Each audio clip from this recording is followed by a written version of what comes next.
사랑합니다. 말씀을 준비하면서 제목을 참 고민했습니다. 결국 오늘 결론을 제목에 담았는데요, 바로 제목은 약속을 이루시는 주님입니다. 하나님께서 하신 약속을 이 다니엘서를 통해서 그 예언을 다 이루시기에 그렇게 말씀을 정했습니다. 또 하나 생각했던 제목은 예언된 역사라는 제목이었습니다. 오늘 본문 11장을 통해서 다니엘에게 하나님께서 환상, 예언을 보여주시고 그 예언이 역사대로 다 이루어지기 때문에 그러한 제목을 생각했습니다. 오늘 이 말씀을 통해 하나님은 예언하시고 그 약속을 온전히 이루신다는 사실을 꼭 기억했으면 좋겠습니다. 다니엘서 11장은 다니엘이 받은 예언의 내용, 곧 미래의 사건들에 대한 예언의 내용이 나옵니다. 성경학자들은 이 11장을 가지고 예언장이라고 이야기합니다. 왜 예언장이라고 하면은 이것이 너무나도 많은 예언이 담겨 있어가 아니라 이 역사 속에 그 135가지의 그 예언이 하나도 빠짐없이 다 완벽하게 이루어졌기 때문입니다. 그래서 이 11장을 예언장이라고 부르는 것이죠. 다니엘은 예수님이 오시기 전 6세기의 사람입니다. 그런데 예언이 하나도 빠짐없이 다 이루어졌다는 것을 우리는 어떻게 알 수 있을까요? 바로 그것은 이 성경 말씀이 하나님의 환상이 이 성경 말씀이 하나님의 계시이고 말씀이기 때문입니다. 내년에 주일학교 성장훈련을 준비하면서 창조과학에 대해서 또 책을 많이 사서 읽고 있습니다. 그것을 읽으면서 아이들에게 참 설명해 줄 것이 많다는 것을 다시 한번 깨닫게 됩니다. 그리고 또 내년에 있을 또 그 훈련들이 너무 기대됩니다. 그 과학에 관련된 것들로 성경을 풀어나가는 것은 너무나도 신기하고 또 중요합니다. 그런데 이 과학은 오류가 있을 수 있습니다. 또 학설이 뒤바뀌기도 합니다. 하지만 우리가 알고 있는 이 하나님의 말씀은 오류가 없이 완벽합니다. 왜냐하면 그것은 하나님의 말씀 그대로이기 때문이죠. 그리고 그 말씀은 그대로 다 이루어집니다. 그리고 놀랍게도 그 말씀은 또 다 이루어지게 될 것입니다. 그러한 관점에서 오늘 이 다니엘 말씀을 보기를 원합니다. 오늘 말씀의 전체적인 부분은 다 보지 않고요, 중요한 역사들만 제가 소개하며 말씀을 보려고 합니다. 2절의 첫 부분에 역사에 대한 예언을 설명하기 전 하나님께서는 이제 내가 참된 것을 내게 보리라 라고 말씀하십니다. 그 예언 전에 너가 참된 것을 보게 될 거야 라고 말하는 것이죠. 이 말 속에는 너무나도 많은 것들이 담겨 있습니다. 참된 것이 무엇입니까? 바로 예언입니다. 다니엘이 보게 되는 환상입니다. 이 환상을 누가 주시는 건가요? 하나님께서 이 참된 예언, 환상을 주시는 것이죠.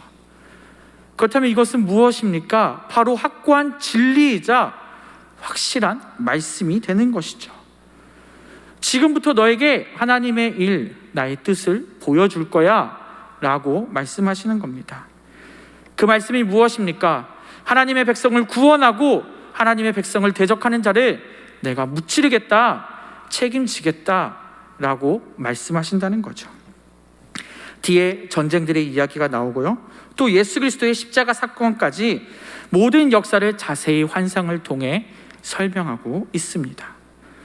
그 말씀을 통해 우리에게 예언하시고 그 말씀의 뜻을 우리에게 보여주는 것이죠.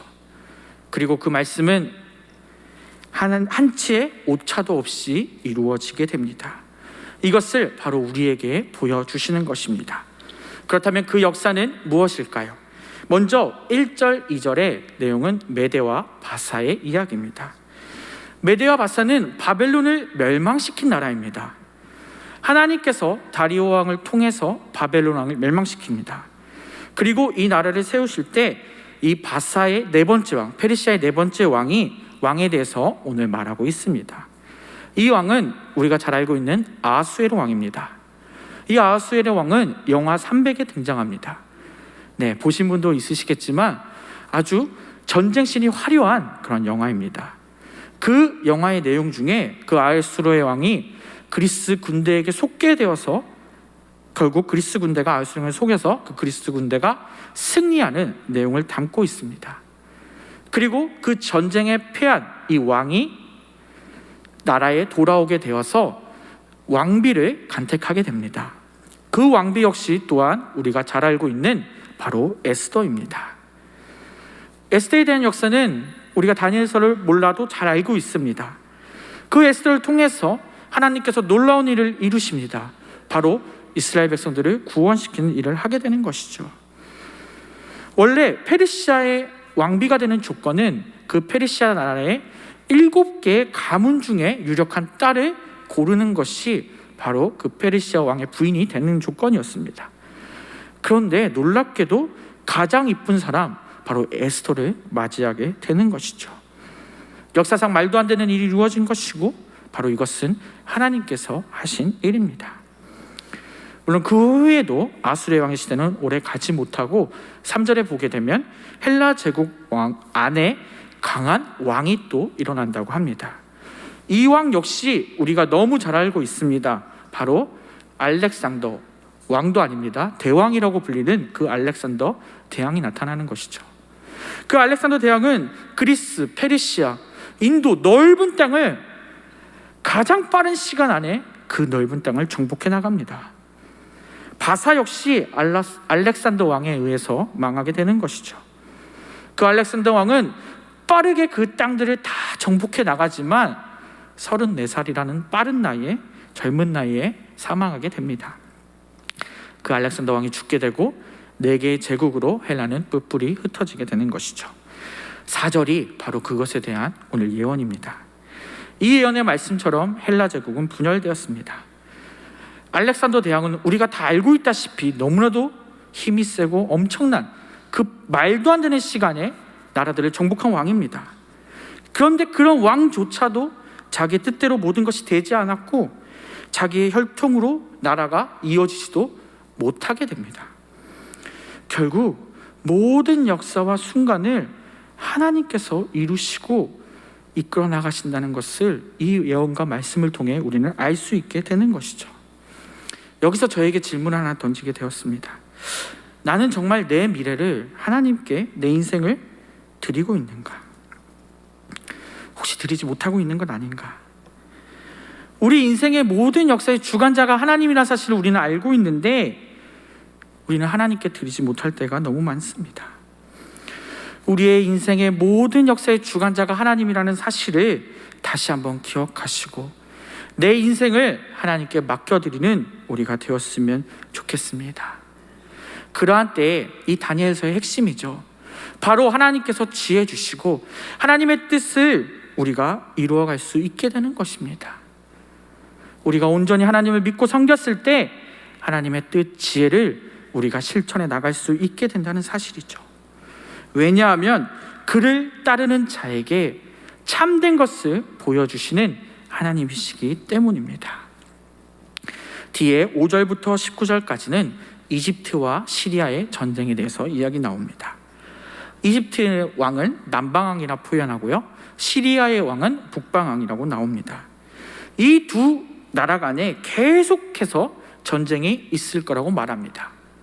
이 전쟁이 너무 중요합니다. 왜냐하면 시리아와 이집트 사이에 껴있는 나라가 바로 이스라엘이기 때문입니다. 알렉산더가 죽고 헬라가 네 제국으로 찢어졌을 때 이 네 나라는 역사 속에서 중요한, 이 두 나라가 역사 속에서 중요한 역할들을 하게 됩니다. 그러면서 결국 이스라엘은 이 나라에도 핍박받고 또 이집트와 시리아에 돌아가면서 핍박을 계속 받게 되는 것이죠. 그 땅에 관하여 역사가 어떻게 이루어지는지 말씀을 보며 살펴보겠습니다. 두 나라가 계속 전쟁을 하게 됩니다. 그런데 전쟁 중에 두 나라는 또 아이러니하게 화친을 맺습니다. 전쟁이 장기화가 되면 어떨까요? 두 나라 모두 지쳐갑니다. 계속적으로 전쟁을 하게 되면 결국 두 나라 다 망하게 되기 때문이죠. 그래서 이집트와 시리아는 한때 화친을 맺습니다. 그것이 바로 6절에 나오는데요, 남방왕이 북방왕에게 공주를 주어 화친을 맺었다는 이야기가 나옵니다. 결혼시키는 거죠. 두 나라가 전쟁을 멈추는 길은 이 길밖에 없었던 것이죠. 그런데 이것이 계속 역사적으로 반복됩니다. 긴 시간 전쟁을 합니다. 그러는 가운데 결혼하고 화친하고 또 다시 싸우고 화친하고 일들이 계속 반복된다는 것이죠. 계속된 북방과 남방의 싸움이 이어지면서 17절에 다시 여자의 딸이 등장합니다. 여기서 나오는 여자의 딸은 우리가 잘 알고 있는 클레오파트라입니다. 시리아 왕이 이집트를 완전히 지배하려고 자기의 딸 클레오파트라를 또 결혼시키려고 합니다. 바로 이것이 화친의 조건이었기 때문이죠. 그런데 거기에는 속내가 있었습니다. 바로 정복하려고 했던 것이죠. 그런데 클레오파트라는 자기의 남편과 모략을 세워서 아빠를 공격하게 됩니다. 로마와 동맹을 맺고 시리아를 공격하는 일이 된 것이죠. 바로 이것이 17절의 내용입니다. 둘 다 화친의 목적이었지만 결국 속내를 드러내어서 두 나라는 계속적으로 전쟁을 할 수밖에 없게 된 것이죠. 17절 후반부에 보면 이루지 못한 일이 그에게 무익하리라 라고 기록되어 있습니다. 사람들의 화친은 온전한 평화를 누릴 수가 없습니다. 조건이 붙기 때문입니다. 조건은 조건일 뿐입니다.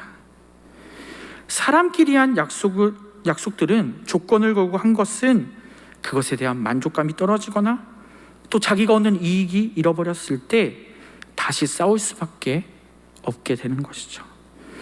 그래서 그 조건들은 결국 조건으로 무너지게 되는 것입니다.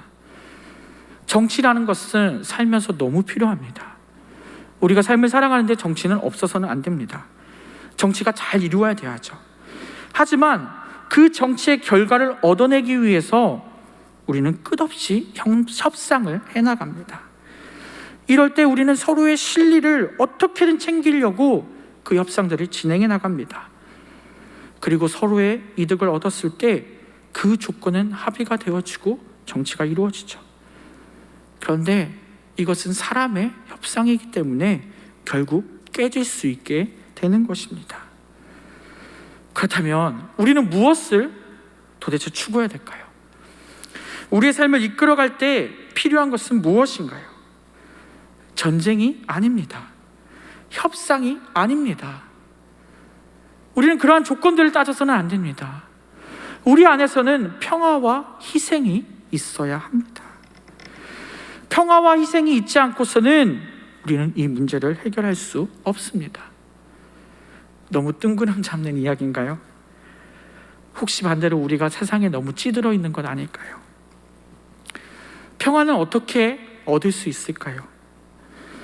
평화는 희생과 사랑이 있어야 합니다. 그래야만 하나님께서 주시는 그 온전한 평화를 우리가 맛볼 수 있다는 사실을 꼭 기억했으면 좋겠습니다. 다니엘이 이 한상을 받기 전까지 어떻게 했습니까?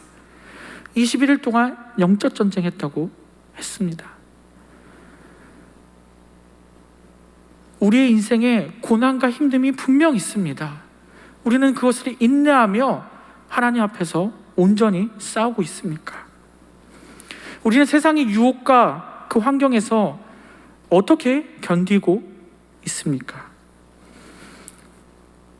위드 코로나가 시작되었습니다. 또 다시 우리는 준비되어야 합니다.